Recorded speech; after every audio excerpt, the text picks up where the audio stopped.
नगर पंचायत हदगांव में एसडीएम खागा ने नामित सभासदों को दिलाई शपथ।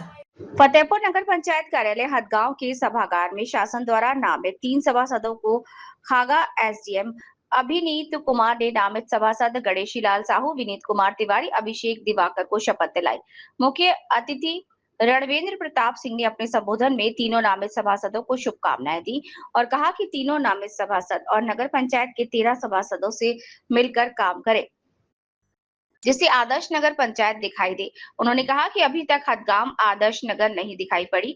उन्होंने कहा कि मैं हदगांव नगर पंचायत को आदर्श नगर पंचायत का दर्जा दिलाया था। उन्होंने शपथ ग्रहण समारोह में नगर पंचायत की सचिव के शपथ ग्रहण के समय अनुपस्थिति पर दुख प्रकट किया, लेकिन सचिव शपथ ग्रहण में देर से पहुंचे हैं और उपस्थित न रहने पर सचिव की घोर निंदा की। कहा कि नगर पंचायत की व्यवस्था पर सवाल खड़ा करना लाजमी है और राज्य मंत्री ने सभासदों से कहा है कि प्रस्ताव लिखकर कार्यवाही में दर्ज करें और विकास कराएं। उन्होंने ये भी कहा कि सभासदों की जनता को जवाबदेही है, वहीं जनता को विकास के माध्यम से संतुष्ट करें। शपथ ग्रहण समारोह में खागा एसडीएम अभिनीत कुमार, नगर पंचायत की अधिशासी अधिकारी देवहूति पांडे, भाजपा के वरिष्ठ नेता संतोष गुप्ता, अनिल कुमार शुक्ला, पूर्व सभासद और अन्य उपस्थित थे।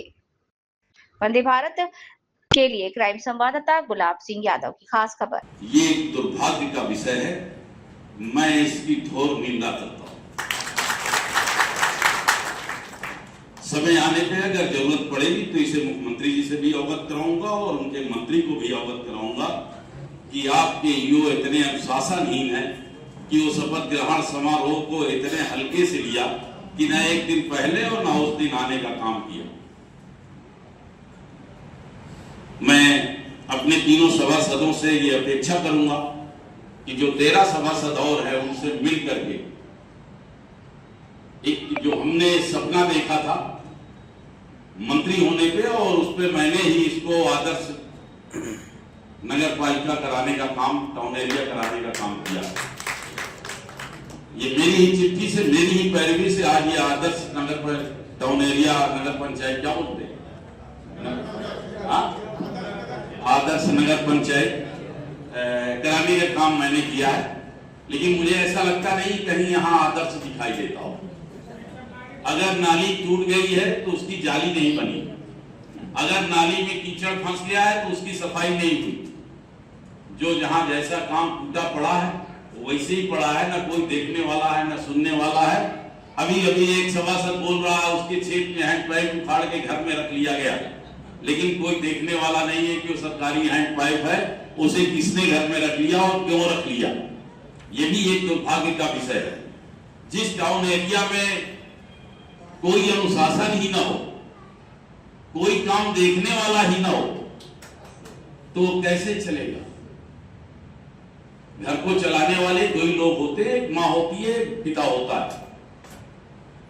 अगर उनमें से एक ठीक हो तो थोड़ा बहुत चलता है, अगर दोनों ठीक ना हो तो परिवार नहीं चलता है।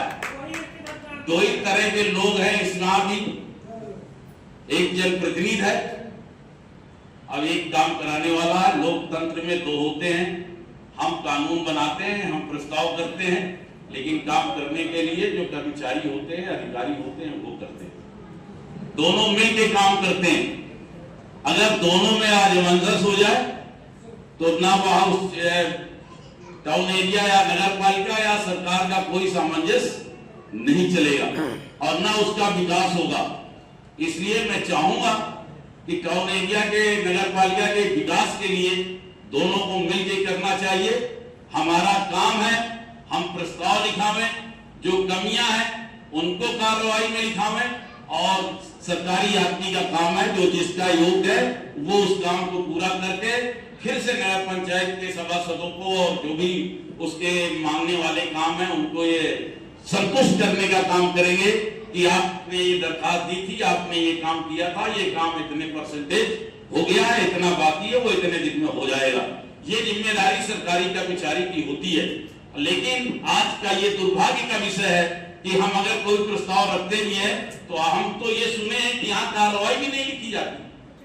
अगर कोई सभासद यहाँ कार्रवाई लिखाना चाहता है तो उसकी कार्रवाई भी नहीं लिखी जाती। जबकि नियम यह है कि कार्रवाई रजिस्टर यही रखा रहेगा और जब सभासद बोलेगा तो कार्रवाई उसी वक्त लिखी जाएगी कि फला सभासद ने ये मांग रखी है और उसकी मांग कितनी पूरी हुई कितनी नहीं पूरी हुई वो अगली बैठक में उसको बोलना ही बोलना है। लेकिन ये दुर्भाग्य है कि यहाँ मन चाहे ढंग से काम किया जाता है।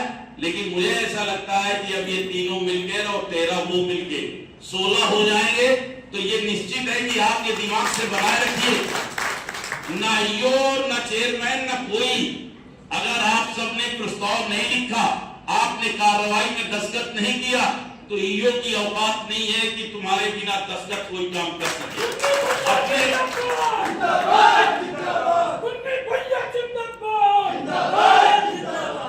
आपको जनता ने चुना है, जवाबदेही आपकी होगी, ईओ की नहीं होगी। आपको तय करना है कि ये काम हमने प्रस्ताव किया है तो इसे कैसे कराना है, ये तुम्हारी जिम्मेदारी है। अब कोई व्यक्ति बड़ा नहीं होता, अगर यहाँ ईओ नहीं काम करते तो एडीएम सुनेंगे, एडीएम नहीं करेंगे तो डीएम सुनेंगे, डीएम नहीं सुनेंगे तो सचिव सुनेंगे। तुम्हारी सरकार है, तुम्हारा सचिव है, तुम्हारा मंत्री है, तुम्हारा मुख्यमंत्री है। आप अपने अधिकारों को समझें, आप अपने कर्तव्यों को समझें। आपकी जवाबदेही है कि आप जनता को संतुष्ट करें, जनता के विश्वास में खरे उतरे। मैं आपको छोटी अपनी पर्सनल घटना बताऊं।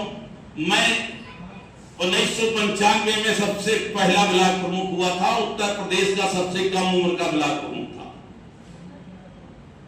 मेरे यहां उस समय फ्री बोरिंग चला करती थी सभी ब्लॉकों में, और वहां के बीडीओ ने लगभग 300 बोरिंग के पाइप बेच लिए थे।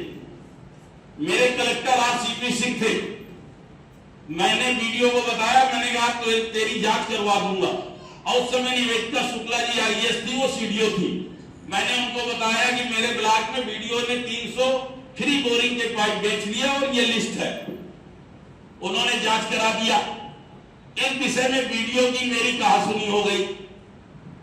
मैं डीएम के यहां गया, वो डीएम से निकला तो डीएम ने मुझसे कहा आपने मेरे बीडीओ को कुछ कहा, मैं आगे शब्द नहीं कहूंगा वो। मैंने कहा तुम्हारे बीडीओ ने 300 पाइप बेचे हैं। उन्होंने कहा आपने कहा, मैंने कहा 300 पाइप बेचे हैं। जब ज्यादा तकरार हो गई, इतनी तकरार हो गई कि पूरी कलेक्ट्रेट आ गई और मैंने कहा मैं तेरा नामनी नहीं हूं, मुझे जनता ने चुना है और विश्वास किया है कि धुन्नी सिंह ईमानदार है। और अगर तुम्हारा बीडीओ पाइप चोरी करेगा अब बेचेगा तो उसे जूतों से मारूंगा, चौराहे पे जूतों से मारूंगा। ये बात मैंने कलेक्टर के चेंबर में और कलेक्टर से कही थी और उस समय मेरी उम्र 27 साल थी और मैं निर्दल था। उस समय मेरे साथ मेरे पीछे कोई दल नहीं था। आज तो मेरा परिवार इतना बड़ा है कि विश्व का सबसे बड़ा परिवार का एक सदस्य मैं भी हूं। मैं दिल्ली के भी हूं और मैं प्रदेश में भी हूं। अगर आज ऐसी कोई गलती करेगा तो मैं समझता हूं कि जिसने मैंने जो ये चयन किए गए हैं निश्चित ही ये जनता की जवाबदेही में खरे उतरेंगे और जनता को एहसास कराएंगे कि जो आपने विश्वास हमारे ऊपर किया है, योगी जी के ऊपर किया है, उस विश्वास में मैं खरे उतरने का प्रयास करूंगा। इसके लिए मैं समझता हूं मैं फिर से इनको धन्यवाद दूंगा और ये अपेक्षा करूंगा कि जनता यहाँ की आवे और कहे कि आपके सभासद बहुत अच्छा काम कर रहे हैं। ये बात पे मुझे खुशी आज से ज्यादा तब होगी जब जनता यहाँ की मुझे ये बतावे कि आपके सभासद जो हैं वो बहुत अच्छे हैं और बहुत मेहनत करते हैं, जनता के लिए लड़ाई लड़ते हैं, काम करते हैं। नेता वही है जो जनता के सामने झुके, जनता के लिए काम करे और जनता के लिए समर्पित रहे। वही नेता है। चुनने के बाद पता चले कि वो दूसरे काम में लग जाते हैं, ऐसा काम करने वाले की उम्र बहुत छोटी होती है। और मुझे आज 40 साल हो गए राजनीति करते। मेरे सामने कितने पैदा हुए और कितने चले गए। अभी भी मैं उसी तरह धीरे धीरे एक सीढ़ी बढ़ता रहा। एक ब्लॉक एक गांव से शुरू हुआ, आज पूरे जिले में नहीं पूरे प्रदेश में धुन्नी सिंह का नाम लोग जानते हैं। अगर ये किसी में है तो ये यहाँ की पब्लिक का विश्वास जीतने के बाद है। आप छोटी सी कड़ी आपको मिली है, आप सभासद हुए हैं, आप जनता का दिल जीत के आगे बढ़िए, यही मेरी शुभकामनाएं हैं। और मुझे प्रसन्नता भी तभी होगी जब यहाँ की जनता तुम्हारा जिंदाबाद बोले।